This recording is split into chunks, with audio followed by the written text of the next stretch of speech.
अस्सलामुअलैकुम नाजरीन, मैं हूं इरफान मलिक और आप देख रहे हैं प्रोग्राम CIC। नाजरीन, पैसा कमाना कोई जुर्म नहीं और इसकी आरजू रखना भी कोई गुनाह नहीं, लेकिन इस आरजू की तकमील के लिए किसी को नुकसान पहुंचाना जुर्म भी है और गुनाह भी। हमारा आज का प्रोग्राम भी ऐसे ही मुल्ज़िमान के खिलाफ है जो पैसा कमाने के चक्कर में पहले डाकू बने और फिर कातिल भी। पुलिस को इनके ठिकानों की इत्तला पहुंच चुकी है। हम भी मौके पे पहुंचेंगे और देखेंगे कि पुलिस इनके खिलाफ किस तरह कार्रवाई करती है।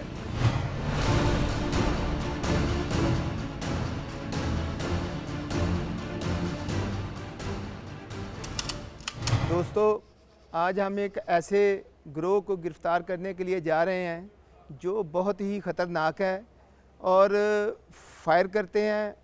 जब वारदात पे वो लोग निकलते हैं तो फायरिंग भी करते हैं और बंदे को भी मार देते हैं।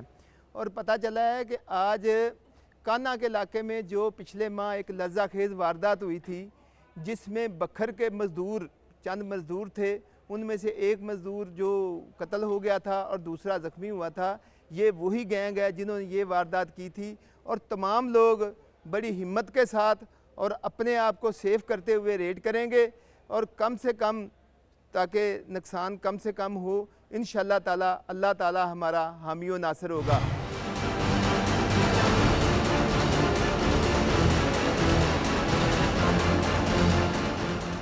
इस वक्त हम CIA पुलिस के साथ हैं और पुलिस को इत्तला है कि कान्हा के इलाके में डकैत घर में छुपे हुए हैं। अब देखना है कि पुलिस की इत्तला किस हद तक मुस्बित साबित होती है और पुलिस मुल्ज़िमान को किस तरह गिरफ्तार करती है।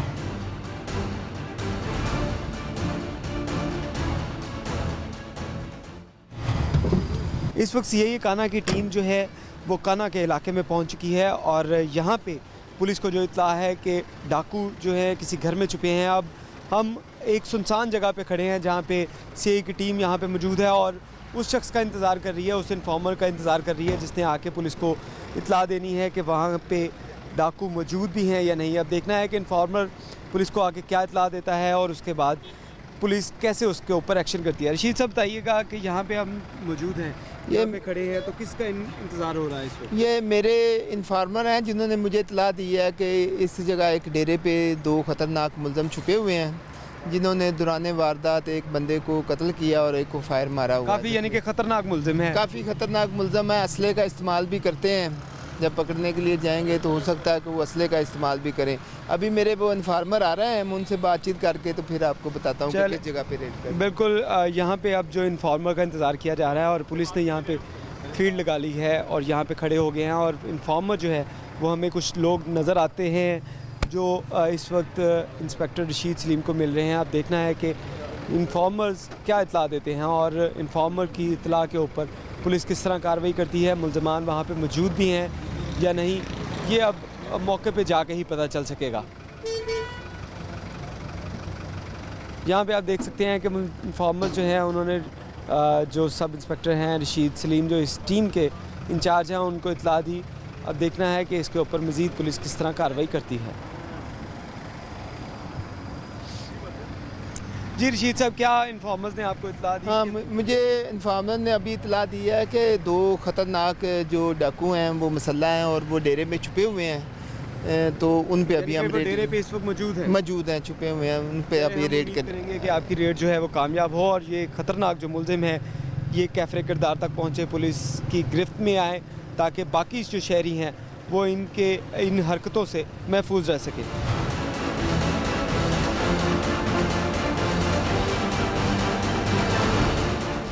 पुलिस यहाँ पे उस घर के बाहर पहुँच चुकी है और जहाँ पे आप देख सकते हैं कि एक जो जवान है उसको दीवार फलांग के अंदर भेजा गया है जो अंदर से दरवाज़ा खोलेगा और अंदर के हालात जांचने के बाद जो बाकी पुलिस एहलकार हैं उनको घर के अंदर जो दाखिल होने में मदद करेगा। आप देख सकते हैं कि यहाँ पे इस वक्त दरवाज़ा खुल चुका है और पुलिस की गाड़ी जो है वो उस घर के अंदर दाखिल हो चुकी है। पुलिस ने अंदर धावा बोल दिया है।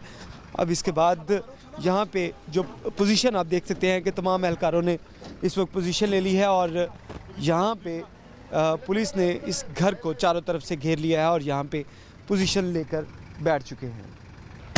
और फायरिंग शुरू हो गई है।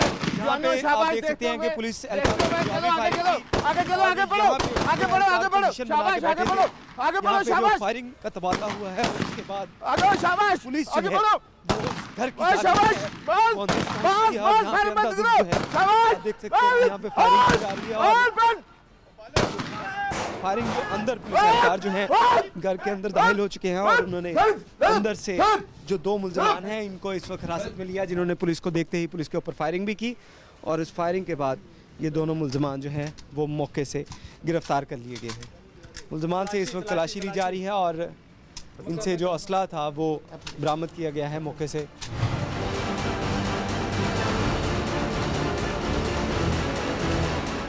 क्या नाम है तेरा? बाप का क्या नाम है? वल्द रियासत अली। क्या किया है? क्रिकेटी की सर जी, कैसे डराना वारदात के साथ, कैसे की ना, क्या था? गन पॉइंट के साथ सर जी। क्या किया उधर, हुआ क्या था? सर जी हम गए थे तो आगे से गल पे आ गए तो हमने फायरिंग कर दी शुरू। एक बंदा जख्मी हो गया और एक कत्ल हो गया। अच्छा, तेरा क्या नाम है?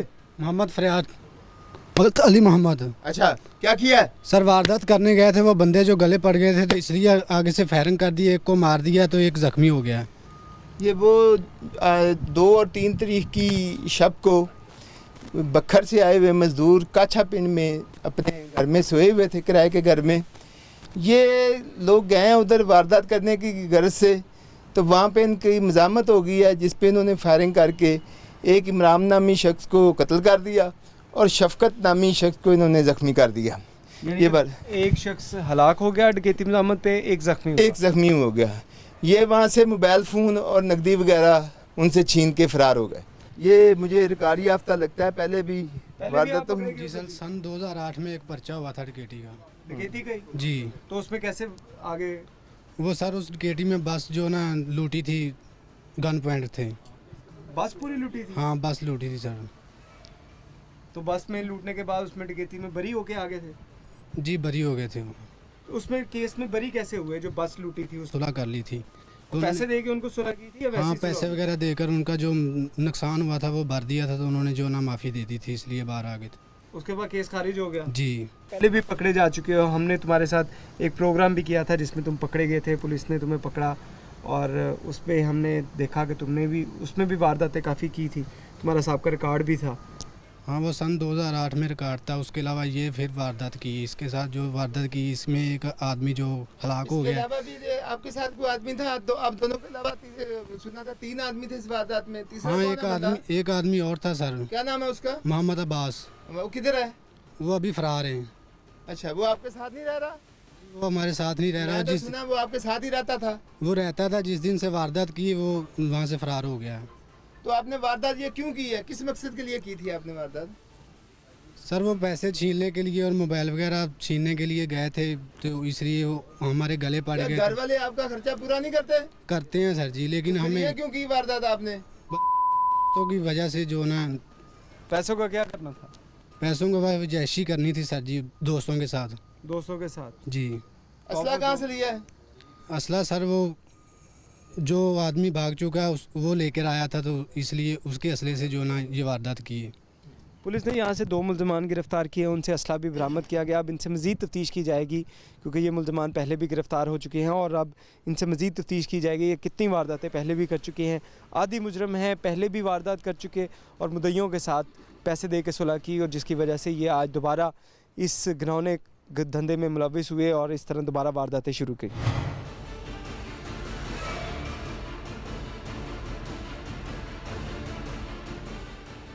मुल्ज़िम गिरफ्तार किए जा चुके हैं, उनके खिलाफ मज़ीद कार्रवाई भी जारी है।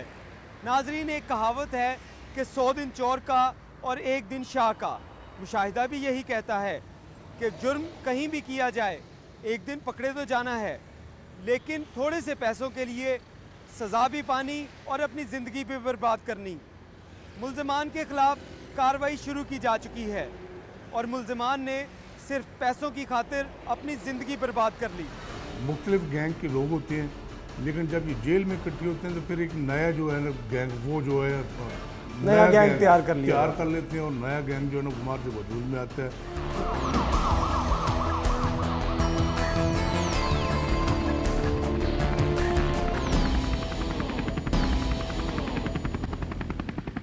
नाजरीन, आपने देखा कि 2 इंतहाई ख़तरनाक मुल्ज़िमान गिरफ़्तार कर लिए जा चुके हैं। अब इनके ख़िलाफ़ मज़ीद क्या कार्रवाई की जाएगी ये जानेंगे DSP CIA माल्टन मलिक दाऊद से।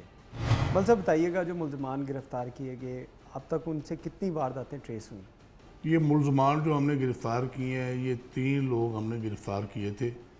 ये बैनुल इज़्लाई गैंग है और मुख्तलिफ़ तबके की मुख्तलिफ़ किस्म की ये वारदात करते हैं, जिनमें जो 2 मुल्ज़मान गिरफ़्तार किए हैं, ये डकैती विद मर्डर 2 वारदातें ऐसी की इन्होंने, जो एक वकाडम में 2011 में चालान हुआ था डकैती की वारदात में, और दूसरा जो फैसलाबाद का रैशी है उसने फैसलाबाद में मर्डर पे डकैती किया था, वहाँ से उसने काफ़ी वारदातें की हैं जो हमारे इधर लाहौर की वारदातें ट्रेस की हैं।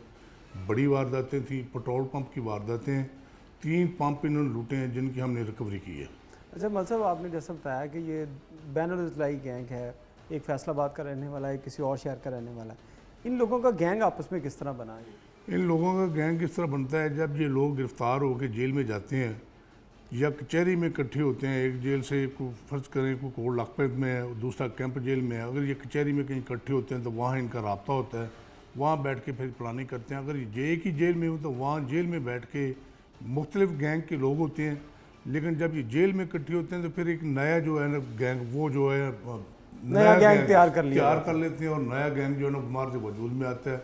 वो इंतहाई ख़तरनाक किस्म का गैंग होता है, जो वो क्योंकि इनको सारे मामला पता होते हैं कि किस तरह पुलिस गिरफ्तार कर सकती है या अदालतों में क्या मामलात हैं, इसी वजह से ये मेरे ख्याल में ज़्यादा ख़तरनाक होते हैं। ये गैंग जो अंदर पकड़े जाते हैं, ये गैंग के सरगना किस्म के लोग होते हैं और बड़े मंजे हुए डकैत होते हैं, और हर किस्म की डकैती इन्होंने की होती है। फिर जो जब जेल में इकट्ठे होते हैं तो जेल में भी जो लोग होते हैं वो सारे कनटुटे और क्रिमिनल किस्म के लोग होते हैं।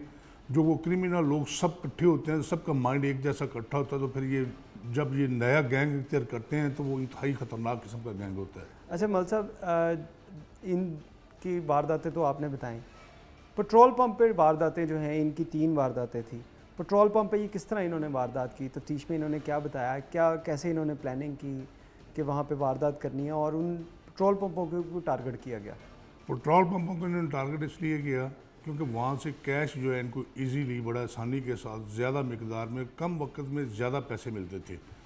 जब इन्होंने टारगेट किया, ये 3 लोग या 4 लोग होते हैं, 2 बाइक के ऊपर होते हैं, पहले एक बाइक वहाँ से पेट्रोल डलवाती है, फिर वहाँ की रैकी करते हैं, रैकी करके 2, 3, 4 दिन ये रैकी करते हैं, देखते हैं कि इनका जो कैशियर है वो पैसे कब बैंक में लेके जाता है।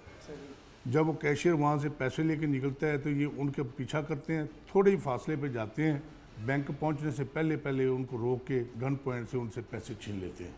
अच्छा मल साहब, इसमें एक और चीज़ भी आप जैसा कह रहे हैं कि अगर वहाँ से कैशियर निकलेगा, कैशियर को इन्होंने पकड़ लेना है। अगर हमारे पास एक एक्ट भी है कि अगर आपने 10 लाख रुपए से ज़्यादा ट्रांजैक्शन करनी है तो पुलिस को इन्फॉर्म करें। क्या बैंक की जानिब से, जो पेट्रोल पंप हैं, इनकी जानिब से कभी पुलिस को इन्फॉर्म किया गया था कि हम लोग कैश की जो ट्रांजैक्शन करने के लिए कैश मूव कर रहे हैं, लेके जा रहे हैं?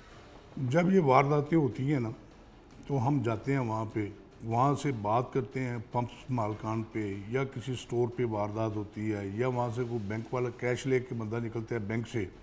जब उनसे पूछते हैं भी आपने पुलिस को इतला क्यों नहीं की, वजह क्या है, वो कहते हैं जी हमने तो पुलिस को इतला जो है ना इसलिए नहीं की कि कब आएंगे कब जाएंगे। हालांकि हमारे पुलिस स्टेशन से DSP की तरफ से और SP साहब की तरफ से हर पेट्रोल पंप के ऊपर, हर बैंक के अंदर, हर स्टोर के ऊपर, अगर किसी ने 10 लाख रुपए से ज़्यादा कैश ट्रांसफ़र करना है, वो हमें इतला करे, फ़ोन करे, विद इन 9 मिनट, 5, 6, 7 मिनट के अंदर गाड़ी पुलिस की वहाँ पहुँचेगी गार्ड। वो गार्ड साथ लेके जाएं, पैसे उसके घर जहाँ तो उसने लेके जाना है वहाँ तक हम उसको पहुँचा के आते हैं।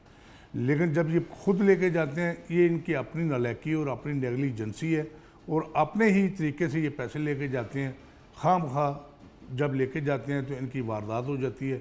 उसके बाद ये कहते हैं कि हमारी वारदात हो की, हालांकि इनकी जिम्मेदारी है बग़ैर पुलिस को इतला किए 10 लाख के ऊपर की अमाउंट या 10 लाख की अमाउंट बग़ैर पुलिस के ये ना लेके जाएं।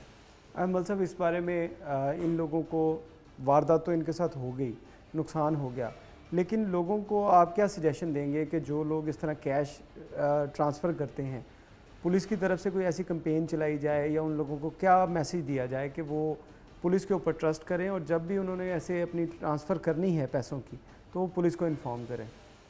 असल बात ये है, कंपेन वाली जो मलिक साहब आपने बात की है, कंपेन हर वक्त 24 घंटे जब बैंक खुलता है शाम 5 बजे तक पुलिस की मोबाइलें, एक पुलिस स्टेशन के अंदर 5 से 7 मोबाइलें गश्त करती हैं। वो हर बैंक को इतला करती हैं, नोट देती हैं और उनको बताते हैं, नोट में लिखते हैं कि आपने अगर 10 लाख रुपए से ज़्यादा ट्रांसफ़र करने हैं, 10 लाख करने हैं, तो आपको चाहिए फौरी पुलिस को इतला करें, फिर यहाँ से पैसे बंदे को लेके जाने दें। और इसी तरह पंप्स की जो चेकिंग है, वहाँ पे जब मोबाइलें जाती हैं, पुलिस स्टेशन की स्क्वाड जाती हैं और मुहाफ़िज़ जाती हैं, डॉल्फिन भी जाती है, चेक करते हैं, गार्ड को चेक करते हैं। गार्ड को जब चेक किया जाता है, वहाँ मालकान पंप्स को, मालकान स्टोर को ये मैसेज कन्वे किया जाता है, उनको सख्ती से बताया जाता है कि अगर जब आपने पैसे लेके जाने 10 लाख से ज़्यादा या 10 लाख की अमाउंट या 8 लाख, 10, 7 लाख जितनी भी लेके जानी है आपने अमाउंट, पुलिस स्टेशन में इतला करें, आपके पास उसी वक्त गाड़ी पहुंचेगी और पुलिस की कस्टडी में आप पैसे ट्रांसफ़र करें जहां भी आपने करने हैं।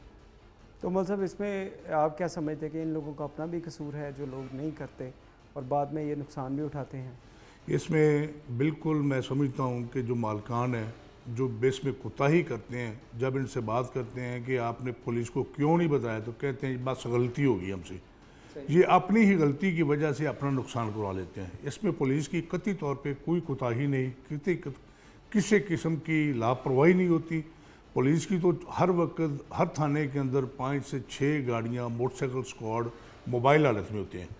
अगर ये पुलिस को पुलिस स्टेशन में इतला करें, SHO को बताएं या DSP को बताएं, विद इन 3 या 4 मिनट हमारी गाड़ी या मोटरसाइकिल स्क्वाड उधर पहुँचेगा। मल साहब, अब इन मुल्ज़मान से तफ्तीश के दौरान कितनी रिकवरी की गई, इनसे क्या क्या चीज़ें बरामद की गई? इनसे हमने 14 लाख रिकवरी की है। इनसे 30 बोर जो पिस्टल हैं वो हमने बरामद किया है, रौंद भी बरामद किए हैं और इसमें बाकी 2 मुल्ज़मान अभी रहते हैं गिरफ़्तार करने वाले। जब वो गिरफ़्तार होंगे तो उनसे हमारी मज़ीद रिकवरी होगी। बहुत शुक्रिया। नाजरीन, खुशी खुशी जीने के लिए थोड़ी सी रोटी और बहुत सी मोहब्बत की ज़रूरत होती है और ईमानदारी से काम करने वालों के नसीबों में रोटी भी बहुत होती है और मोहब्बत भी उन्हीं का नसीब होती है। काश ये छोटी सी बात लोगों को समझ आ जाए और हमारे शहर में कहीं जुर्म ना हो। मुझे और CIC की टीम को इजाज़त दीजिए। अगले जुमे फिर मुलाकात होगी किसी नए एपिसोड में। हमारा आज़म महफूज लाहौर, सलाम लाहौर।